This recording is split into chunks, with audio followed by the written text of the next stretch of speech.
Hello guys, ngasidi akoy Phoenix Mall la laksari. Masang ito fazaba nupa na mama phone na ito camera tanggal. Masa nam yaudore Phoenix Mall do. Akoy sida mall ani thangna lay ba ko.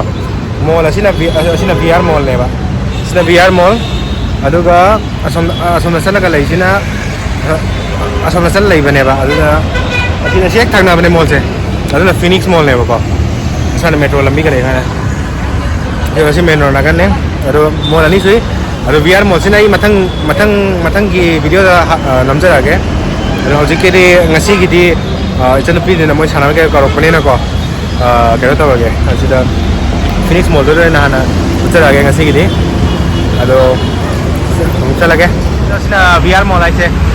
Aduh VR mall saya matang video tu na haftar age. Ya udah Phoenix Mall saya ko. Aku degi di kong nasat payah betul. Aduh ya udah. Silakan sana pun kayak galai yang mana angang gitu holiday macam gini. Phoenix Mall sih le. Asyik Phoenix Mall manung caw. Smile. Aduh. Hojik manung nusang lagi. Pol tahu pau phone na deh. Kau lái man ko. Kau lái na pau phone na deh. Tu manung sang agak yang agak. Asyik sangpam sini si entry sini apa ko. Asyik entry manung se. Sang agak. Alung manung nunggu cara agak. Apa sih am sai. Chân phi sinh là có phần đều cái mấy cái time zone này mà sản phẩm này được đó University cái function tổng cái này hay bạn International Family University cái gì còn hơi sẽ live mi thiết sinh sẽ đó là mi mà sang sao đi ngasih dia koi Phoenix Mall lah luxury masang ito fazaba nupa na mama phone na ito camera tanggal. Masak sih fazaya ini tiga lak pada mas ini ini namanya. Adi mawar kamera fokus lauza gitu mah. Asih mah mah. Som kadon lagi kai wai dia biram no. Bermada. Bermada ya. Aduh mah aku isi kena lagu ni apa kau? Aku ini kayak ini itu lebih masih dah tahu bah. Aduh tahu betul magi mau function lain nak kau rupanya bah. Aduh pun silai. Kena dah nilai sih. Phoenix Mall ki kari masih jauh dah. Phoenix Mall ki cetok cetok tahu. Cetok sini tahu pam. Kau, aku ini Maiti masa Maiti malu nganggit. Oh, so di free bah, mak tadi game sana ya. Game sana lah, Mayu dah tum lagi tu na, semua so di lagi le. Di lagi sih, macam asyik sih. Asyik sih, macam nak kena load kare. Aduh, free dah mana mana tu. Aduh, aku siapa? Pam mina kan ni aku. Nó ulam terus sao đó. Mà đi mà khác tao muốn sẽ là kế với meeting chứ không đi qua liền mà này. Aduh, asal mana sana betul. Friend saya ulang ke. Nam lagi, nak kena tu. Orang tahu ke? Sih sini akhirnya bolang wei. Aduh, mà khác tao muốn saya.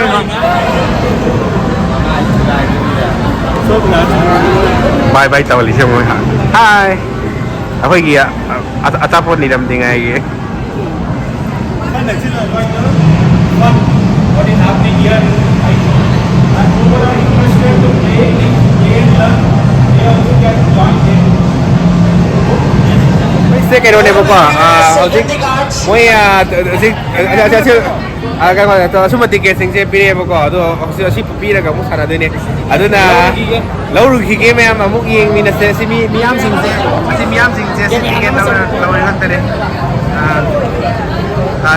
Asyik semua ini tiket counter ni apa? Semuanya lagi kerana sudah nak kayak. Ada ke? Okay. Kamu tadi? Okay. ये card है. Ada ke si card फंग ले इसे फंग बरा. Ay card फंग ले भैया. Aduh, ma'am, ay card फंग ले. Nang sa pangay ulo. Nang di stop ni ko. Asal tu kayam kau rey kan deh. Sana tu kita tahu beri moi siam ini tu kan lera. Then you have 60 minutes unlimited video games and ticket games, which indicates yellow color swiper and red color swiper. Asih ma'am, aku yang sana mana? Ko. Ada cameraman tak tu ni sini ko. Cameraman ni mana? Mana si stop ni ko? Asih ni. Asih ni ay kita tu biar itu. Be masih faham kering mana? Eko. Tahu be mah. Sakon tahu itu deh sakon. 왔습니다. 오! 타고 와. Swipe now chứ lấy cái gì? 스와이프 타워. Thì 되게 그냥 바이크 타고 있네. 어이씨. 레디네. 바이 십 타워 해. cái nó đeo CD này này. 와! 아!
Masih sih là basketball là ngồi đây nhưng mà đang nó xin một thầu tơ là cái co đáng gì view em thầu tơ rồi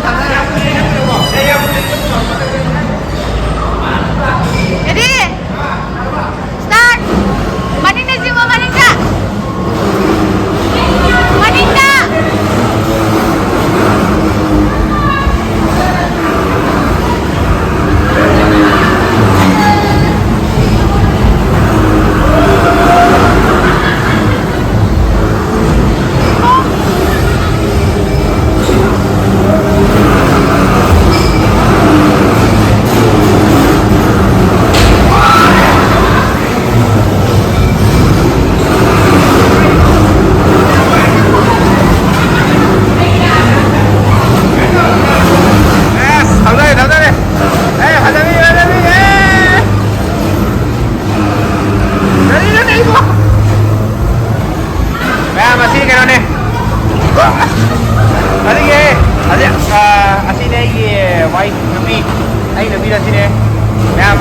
masih di nanti anh yêu anh đến tàu đấy em bắt đầu đấy là thế thấu ra đi em ơi thấu ra đi đó anh hoặc thấu kia nó mà tàu một lần kia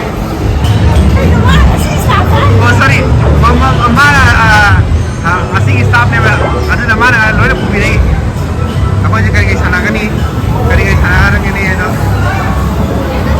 mana dari ber mall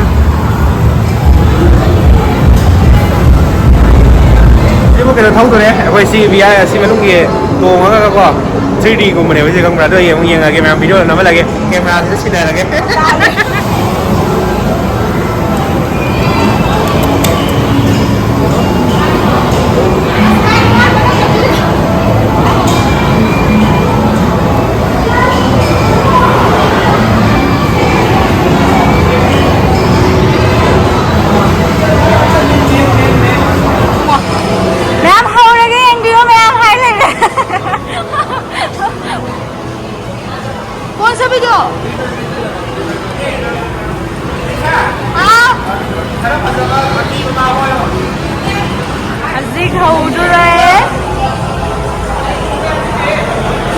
video đi là rồi sao?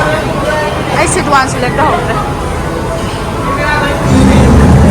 Mua lại cái gì?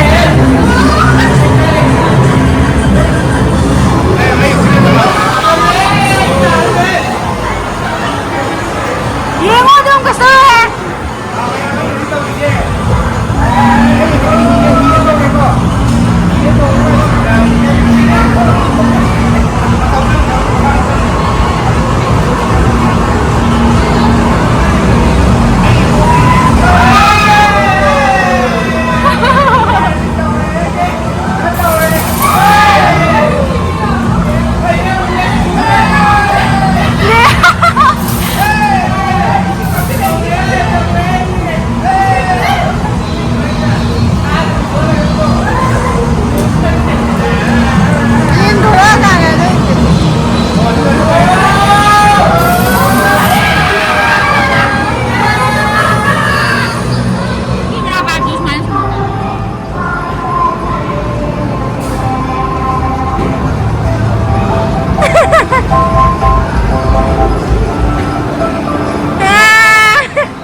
adagi pensang ni si balik dia pesta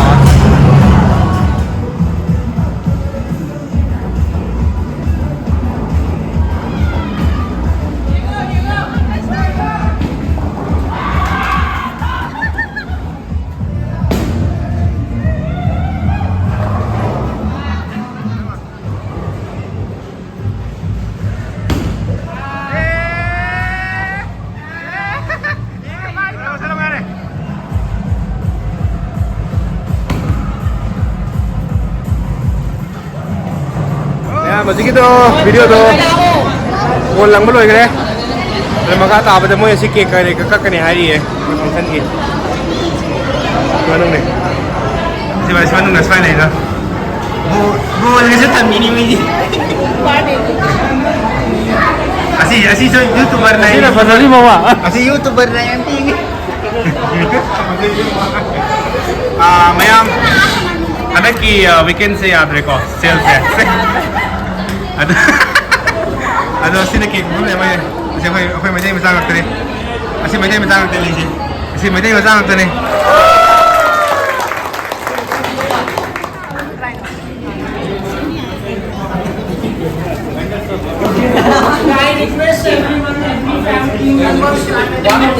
ya mau sih musa là bây giờ lắm đấy ngày nó sẽ cái tân ngày đúng không này tân ngày gì tân đi lạc thì mà vào làm đến là burger mình này burger king gì buat orang leh juga sih Iya sorong ini mah Aisyah ini rồi. ing gitu deh pokoknya ing apa deh sih malah memang dah hang lokan sini fries deh sini burger sini apa ini kecap kerja deh ini ing mah kenapa hausa lagi kan nah sini sabah loh apa matang dah sana betul dah deh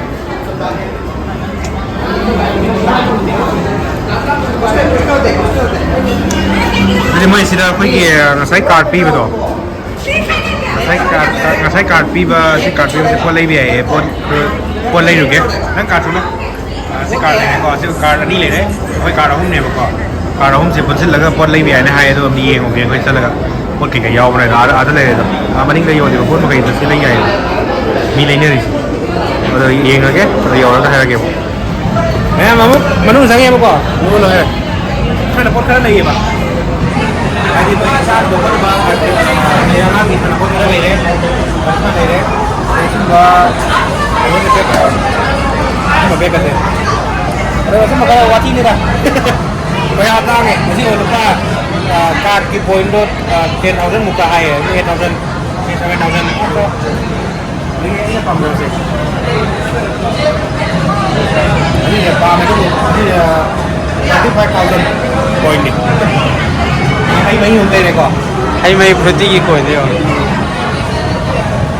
Khai quần đi Vì cái mà buồn lấy nó lấy đấy cứ làm là phải nói như vậy là kìa hai đi ví dụ như sáng cái đêm là gì mà lên thôi Time zone này có là lại chứ time zone đấy là gì sao thế nào Ai khôi mày học sẽ lấy chứ mà nè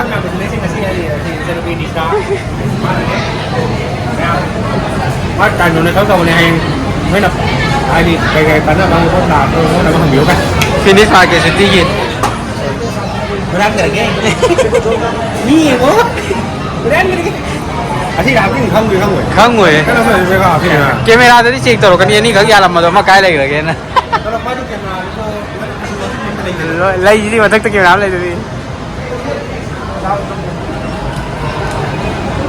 सीधे ना मको ये card की coins में हम तो लोग exchange तरह पहुँचे लेने mấy em ở đây là xin video sẽ sai không chỉ là gì còn anh ấy khai đất map sana cái anh này video apa apa so mà đâu cái tiền anh đi sana bây giờ sana bên lúc kia nó có video nằm mà ngồi cái cái này ở mấy em mà xin video gì đi mà xin video là sai rồi xin rồi cái này được không ở đây channel sẽ Ano ba yung di ba kango ada like share and subscribe to okay aduga hara orang na nomi na kaya na sne iman leibang na yai pare